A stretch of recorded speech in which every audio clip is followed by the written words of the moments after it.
Ya, halo semua. Perkenalkan, nama aku Agung Rizky Satria. Nah, aku biasa dipanggil Kiki kalau di rumah. Sekarang aku ada di Depok, ada di Margonda dari tahun 2017. Jadi sebelumnya aku itu SD, SMP, SMA itu di rumah di Tanjung Enim, karena aku asli Sumatera Selatan, tepatnya di Tanjung Enim. Nah, sekarang setelah sekolah SD, SMP, SMA di Tanjung Enim, aku di Depok untuk kuliah. Di sini aku akan cerita kenapa dengan diri aku, apa yang menyebabkan aku kehilangan kaki sebelah kanan. Nah, di sini aku akan cerita semuanya. Jadi kejadian itu saat aku umur 7 tahun. Waktu itu di tahun 2007, mau lebaran Idul Fitri. Nah, kejadiannya ketika orang tua mau mudik ke kota Palembang. Jadi rumah aku di Tanjung Enim, aku dan keluarga mau ke Palembang.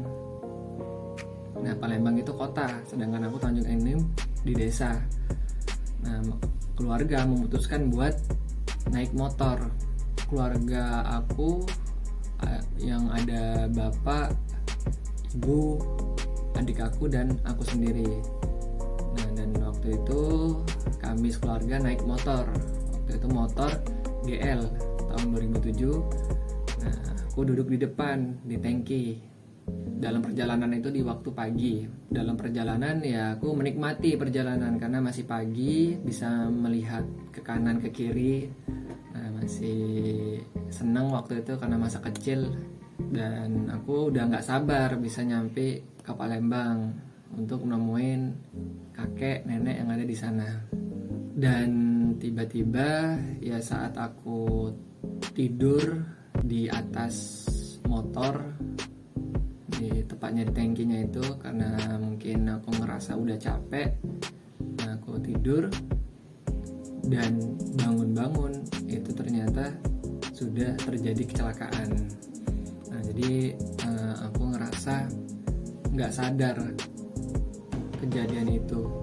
Jadi tiba-tiba pas bangun itu orang-orang udah rame menolong, dan aku sadarnya ketika udah di atas mobil. Nah, keadaan itu sudah terbaring, dan melihat kaki aku sendiri memang udah nggak ada, sudah terputus. Nah, jadi aku nggak kerasa kejadian itu, aku nggak tahu. Yang aku tahu ya aku tidur, tiba-tiba bangun udah di atas mobil, melihat kaki aku udah nggak ada, nggak kerasa apa-apa. Tiba-tiba pingsan lagi dan bangun lagi atau sadar lagi ketika udah di rumah sakit.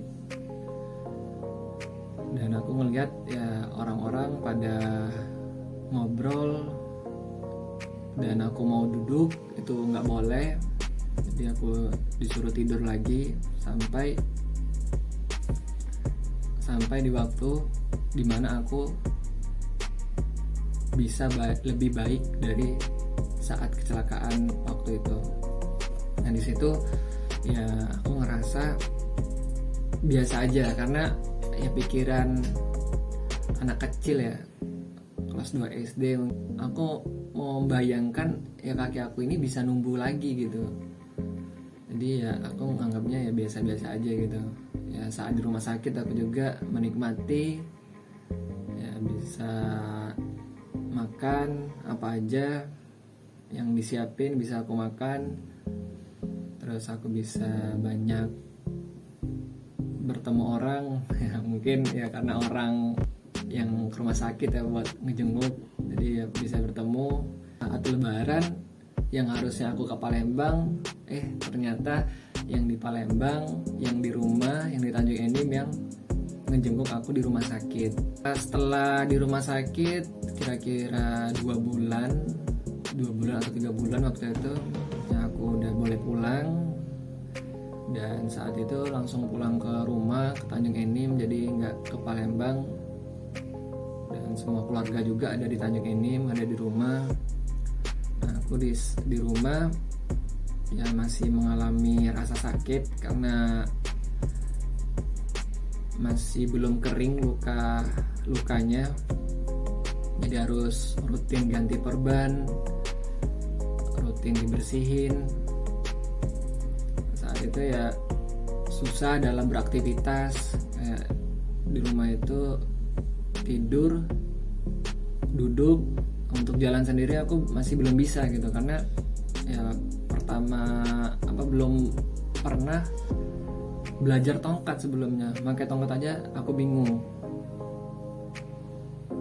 Tapi ya setelah aku bisa berdiri aja, ya itu udah syukur. Berdiri dengan pegangan dinding, pegangan meja, nah itu udah syukur banget bisa berdiri. Terus setelah bisa berdiri, akhirnya ya bisa pakai tongkat, diajarin oleh bapak.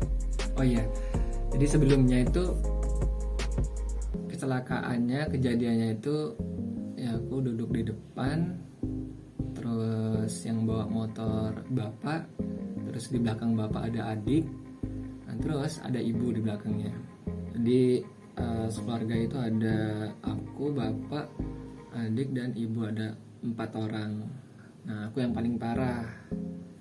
Kejadiannya ya kata orang tua yang ngalamin ibu dan bapak ya diserempet oleh mobil. Nah, kejadian itu emang aku nggak ngerasain apa-apa, tiba-tiba aku ngerasa atau sadarnya ketika udah di atas mobil dengan keadaan kaki aku udah nggak ada.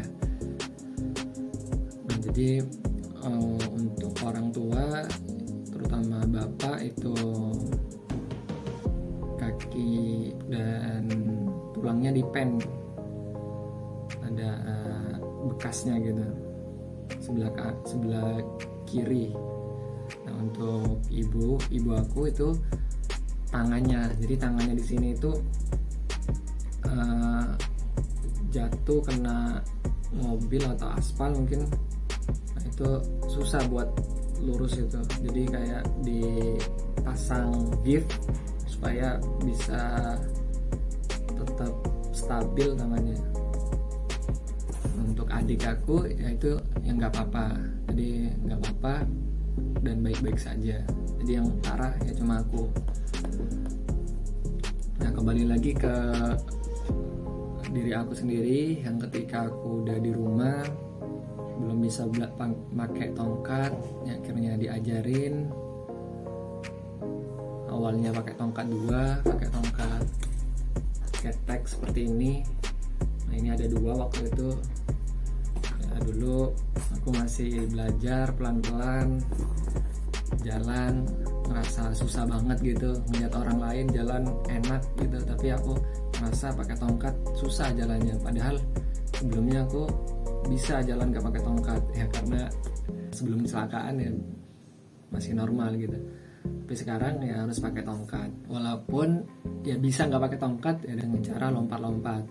Nah, aku sendiri ya menikmati lama-lama. Saat bisa pakai tongkat 2, ya awalnya bisa pelan-pelan, nah, akhirnya bisa lancar, ya bisa mulai lari-lari kan, karena kebetulan udah sembuh kakinya, udah nggak ganti perban lagi, udah kering. Nah, udah bisa mandi. Jadi kalau saat sering ganti perban ya susah kalau mandi. Kalau mau BAB itu susah, harus diplastikin dulu. Dan sekarang ya gampang, bisa mandi, nggak diplastikin lagi.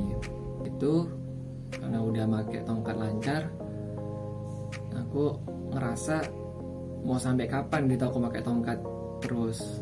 Akhirnya aku mutusin masih tetap pakai tongkat, tapi aku memakai tongkat 1, karena kalau aku memakai tongkat 2 itu susah untuk membawa sesuatu.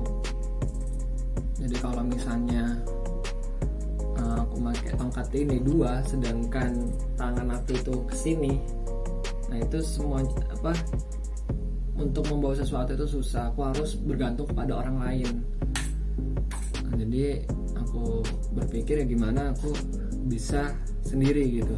Nah, akhirnya aku mutusin atau belajar buat memakai tongkat 1. Jadi 1 aja gitu pakai tongkatnya, enggak 2. Nah, pakai tongkat 1 ya awalnya agak susah, tapi lama-lama ya mudah gitu, bisa dibiasain, akhirnya ya biasa.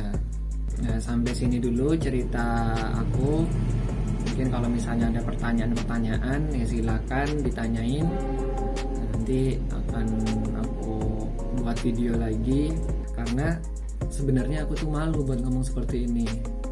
Tapi aku mikir sampai kapan aku harus diem terus ngomongnya dikit. Akhirnya ya aku beraniin buat ngomong seperti ini, buat cerita pada teman-teman semua. Dengan keadaan aku seperti ini, aku tetap menjalani kehidupan seperti biasa, seperti semua orang pada umumnya, bisa ngapain aja. Nanti mungkin ada yang bingung aku bisa ngelakuin apa aja, atau apa yang nggak bisa aku lakuin, atau apa yang mau ditanyain yang bisa ditanyain nanti. Pokoknya ya aku udah nyaman dengan diri aku sekarang. Aku bisa ngerjain sesuatu dengan cara aku sendiri, entah apapun itu aku bisa, aku mampu.